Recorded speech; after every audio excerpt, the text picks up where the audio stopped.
안녕하십니까. 네, 12월 마지막 주 금요일인데요. 조금 특별한 언론인들을 오늘 스튜디오에 모셔봤습니다.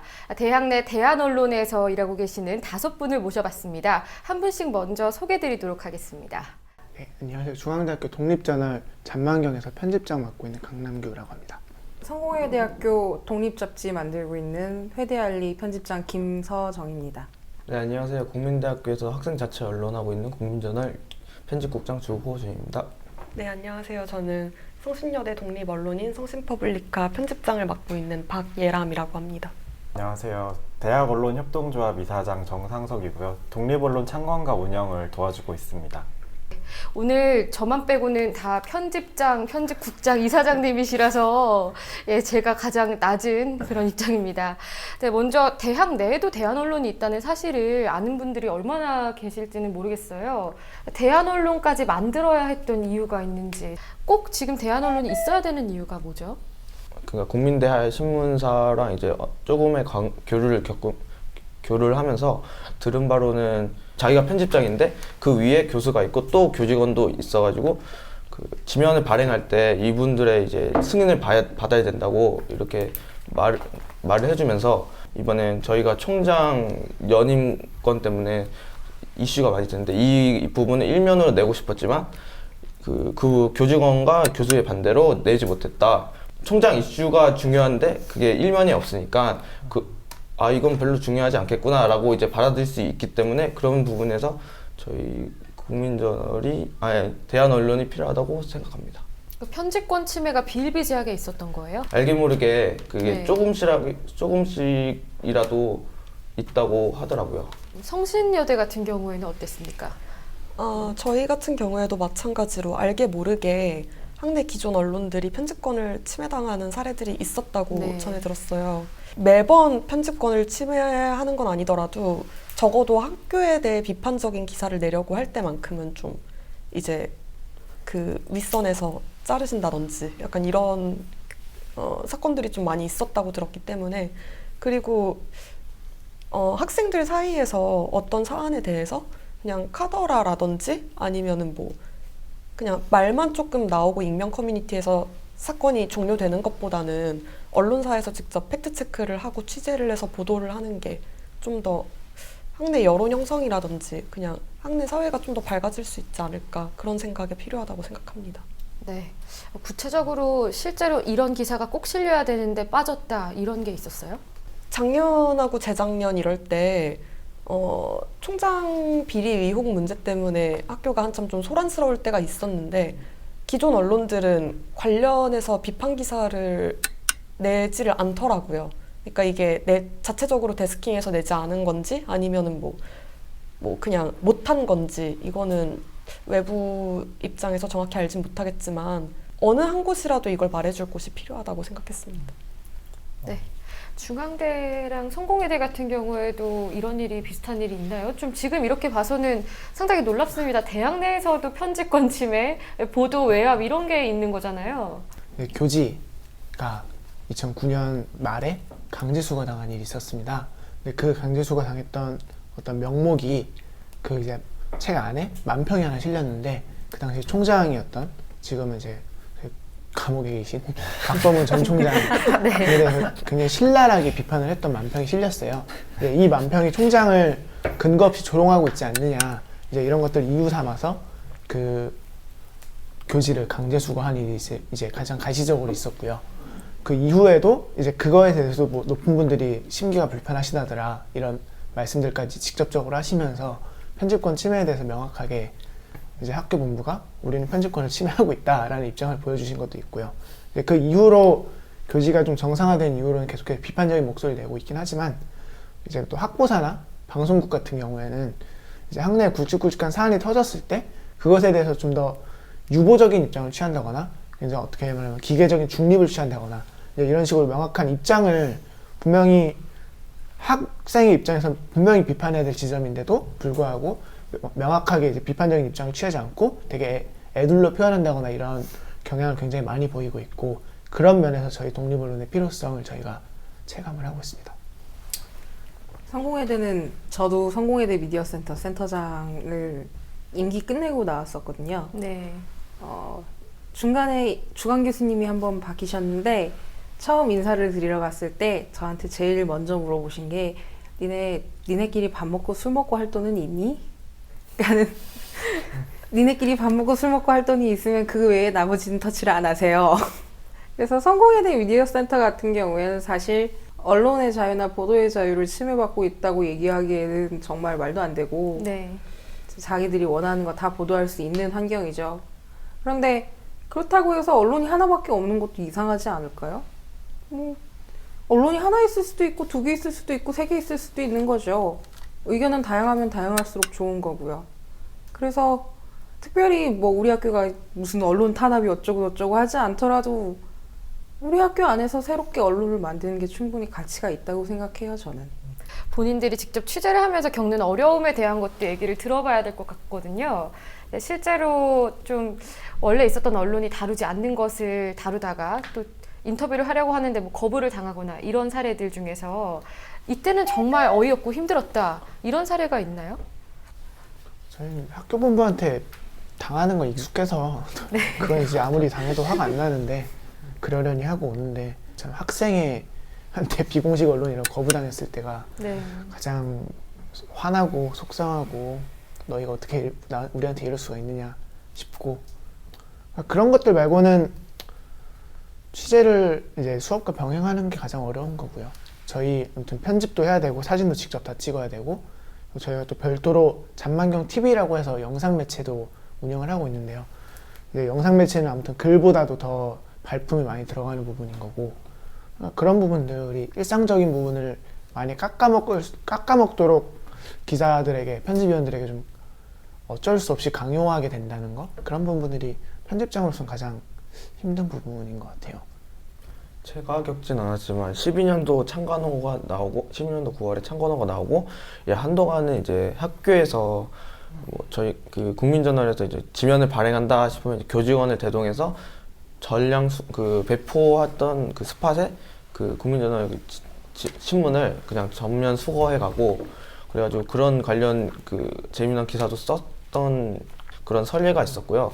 또한 뭐 저희 그 총무팀에 취재 요청을 했는데 그 총무팀에서는 이제 답변이 학보사에 이미 그 인터뷰를 했으니까 거기서 기사가 나면 그 말했던 거를 인용해서 써라라는 식의 뭐 이상한 거부를 할 때도 있지만 보통은 잘 지내고 있습니다. 네, 대부분 기성 언론들도 그렇게 하죠. 정부들이 좀 네. 친화적인 언론을 통해서 발표를 하고 네. 우리는 말을 했다 이런 네. 경우가 많으니까요. 네, 성신 퍼블리카에서는 2013년도 말에서 14년도 초쯤에 있었던 일인 것 같은데 그때도 한참 이제 총장 비리 의혹과 관련해서 문제가 많이 불거져 나오고 있었고 그때 이제 재학생들이 이제 비리 의혹을 해결해달라라고 주장을 하면서 공동대책위원회를 발족했어요. 그래서 그때 당시 서명운동도 진행하고 여러 가지 운동을 했었는데 성신퍼블리카에서 당시에 그 내용을 취재를 해서 공대위 공동대책위원회 사람들을 인터뷰를 한 적이 있었는데 그 기사가 나가고 나서 이제 그 공동대책위원회 활동했던 사람하고 그 기사를 쓴 퍼블리카 기자를 묶어서 같이 경찰에 수사 의뢰를 했던 적이 있었어요. 그래서 무려 수사 의뢰를요. 네, 수사 의뢰가 됐었는데 오히려 그렇게 되니까 이제 기성 언론에도 이 사건이 보도가 되고 학교가 학생을 수사 의뢰했다 이러면서 보도가 되고 판이 커져버리니까 나중에는 그냥 조용히 취하하고 그 다음부터는 직접적으로 뭐 이렇게 갈구진 않는 것 같습니다. 네. 그냥 무시하기로 노선을 바꿨습니다. 제가 실제로 겪었던 언론 탄압은 저희 총 동아리 연합회 출범식이 있었는데 그때 총장님께서 축사를 하려고 5분 동안 축사를 하러 올라오셨는데 그 축사를 55분 동안 하셨어요. 55분이요. 강의를 하신 거죠, 축사 대신. 네. 근데 강의 내용이 어떤 내용이냐면 그때가 한창 국립대들 부실대 이런 거 골라내기 이런 게 이슈였거든요. 그래서 학생들한테 학생 여러분 자꾸 그렇게 공부 안 하고 동아리만 하면 취업 못해서 우리 부실대로 걸리면 누가 책임질 겁니까? 이런 얘기를 하신 거예요, 1시간 동안. 네. 그러면서 이제 동아리방도 좀 스터디룸으로 공유해서 씁시다 이런 얘기도 하신 거예요. 저는 그걸 앞에서 다 봤으니까 당연히 기사로 그대로 썼죠. 근데 그 착하던 주강 교수님이 갑자기 돌변을 하셔가지고 편집하는 중에 기사를 하나하나 다 갈아엎으신 거예요. 그 외에도 총장 직선제 폐지 관련해서 굉장히 논의가 있었는데 학교 안에서 그걸 아예 취재를 못하게 했고 네. 그걸 쓸 경우에는 뭐 해외 취재를 3학년들을 보내줬는데 그걸 안 보내주겠다 이런 걸 겪으면서 문제라고 생각했는데 이게 또 저만의 문제는 아니더라고요. 학보사들 네트워크가 있었는데 거기서 모이는 기자들이랑 이런 얘기를 하면 할수록 이거는 우리 주간 교수나 우리 총장이 약간 이상해서 문제가 아니라 그냥 이거는 구조적인 문제다 하는 게 딱 직감이 돼서 이거는 사회 문제로서 접근을 해야 하지 않나 싶더라고요. 기존에 있는 대학 언론사들은 다 방송사든 신문사든 학교에서 금전적으로 경제적으로 지원을 받는 구조인가요, 지금?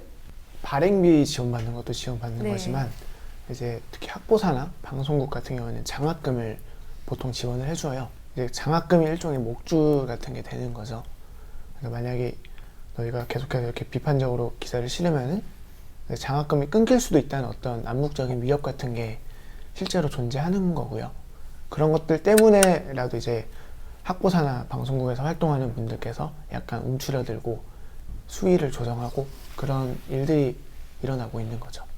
2013년에 이제 어느 국회의원이 이거를 수도권 대상으로 수도권 대학 언론인 131명을 대상으로 조사를 했었는데요. 네. 장학금은 80% 이상 받고 있고요. 그다음에 원고료도 74%인가 받고 있고요. 그다음에 발행비하고 취재비도 50% 이상 받고 있더라고요. 그러니까 취재비는 이제 인터뷰 밥 사고 커피 사고 이런 것들을 하고 이런 것들을 다 포함해가지고 지원을 받고 있어요. 태생적인 학보사의 한계라고도 할 수 있는 건데요. 많은 경우에는 장학금을 노리고 오는 기자들이 많아요. 이렇게 되면은 장학금 활동비를 노리고 기자 생활을 한다고 치면 그 안에서 똑똑한 기자는 문제를 안 일으키고 조용히 쓰라는 기사만 쓰고 퇴임하고 이력서에 한 줄 넣는 게 정말 똑똑한 기자예요. 거기서 얻을 수 있는 건 다 얻을 수 있고요. 그렇게 하면. 근데 또 그걸 반발하고 왜 이걸 못 실게 하느냐, 왜 우리 권리를 침해하느냐 이런 식으로 따지고 드는 기자들은 그 안에서 또 핍박이 오고 탄압이 오는 그런 구조적인 문제가 있는 거죠. 이게 기자의 양심을 탓하기보다는 물론 그런 양심적인 문제도 있겠지만 그 이전에 처음부터 그렇게 만들어진 틀 안에서는 아무것도 할 수가 없더라고요. 제가 직접 겪어보니까. 그래도 지금 대한 언론이 역할을 함으로써 이런 구조적인 게 변한다거나 아니면은 진짜 영향력을 미치고 있다 이런 걸 느낀 적이 있었는지도 궁금해요. 저 같은 경우에는 제보가 들어옴으로써 좀 저희의 영향력이 생겼다 이런 거를 좀 느끼는데요. 네, 어떤 제보가? 그러니까 저희가 이번에 선거가 끝나고 학생회 선거가 종료된 다음 날에 익명 게시판에 특정 학과 교수들이 단과대 선거에 개입한 의혹이 있다라는 폭로성 글이 올라온 적이 있었고 저희가 그거에 대해서 이제 취재 요청을 띄웠어요. 페이스북으로. 이런 의혹이 제기됐고 우린 이거를 제보를 받고 싶다라는 글을 올렸는데 하루 만에 한 분이 저희한테 연락을 주셔서 제보자 분들을 다수를 만나볼 수가 있었어요. 네, 저희가 제보자 다수를 만나보고 결국에 그걸 기사로 보도까지 할 수 있었거든요. 그래서 어쨌거나 우리를 언론사로서 신뢰를 해주시고 있구나 그냥 그런 생각을 많이 하게 됐습니다. 저희 조합원 사례를 말씀을 드리자면 저희 외대알리에서는 성적 평가를 상대평가로 갑자기 바꾸겠다는 걸 기말고사 끝나고 학교에서 발표를 했어요. 그러면서 이번 학기 성적을 상대평가로 하겠다 한 거예요. 갑자기 학기 끝나고 나서 학생들이 들고 일어났는데 그때 학생회에서 활동하는 거를 실시간으로 속보를 띄워주니까 학생들이 이게 문제라는 걸 알게 됐고 방학 중에 있었던 임시총회가 성사돼서 그때 상대평가가 소급 적용되는 걸 막아냈던 경험이 있습니다. 운영을 하면서 힘들다, 이것 때문에 이어가기 어려울 것 같다, 이건 극복해야 된다 이렇게 생각하는 부분이 어떤 게 있나요? 네, 역시 가장 큰 거는 다른 매체들도 마찬가지겠지만 돈 발행비의 문제죠. 저희가 12면을 내고 있는데 보시다시피 2면은 흑백이에요. 그러니까 12면 중에 4면만 지금 컬러로 운영을 하고 있거든요. 표지 포함해서 4면 정도? 네, 맞습니다. 그래서 항상 아쉬움이 남아 있고 네. 뭐 이런저런 독자분들, 교수님들, 동문님들 그리고 후원 그런 분들의 후원과 뭐 여러 가지 지원 사업을 통해서 예산을 조달을 하고 있긴 하지만 역시 모자란 부분이 있기 때문에 이 방송을 보고 계신 분들 저희 네. 구글에서 중앙대 잔망경 치고 홈페이지 들어오시면은 후원 계좌번호가 이렇게 적혀 있습니다. 많이 후원을 해주시면 저희가 올 컬러 지면으로 화답을 할 수 있을 거라고 저는 네, 생각을 이렇게 합니다. 이렇게 깨알 홍보들을 해주시고 있는데 뭐 한 말씀씩 하실까요? 사실 성sun 퍼블리카는 이제 후원금을 받고 있지는 않고요.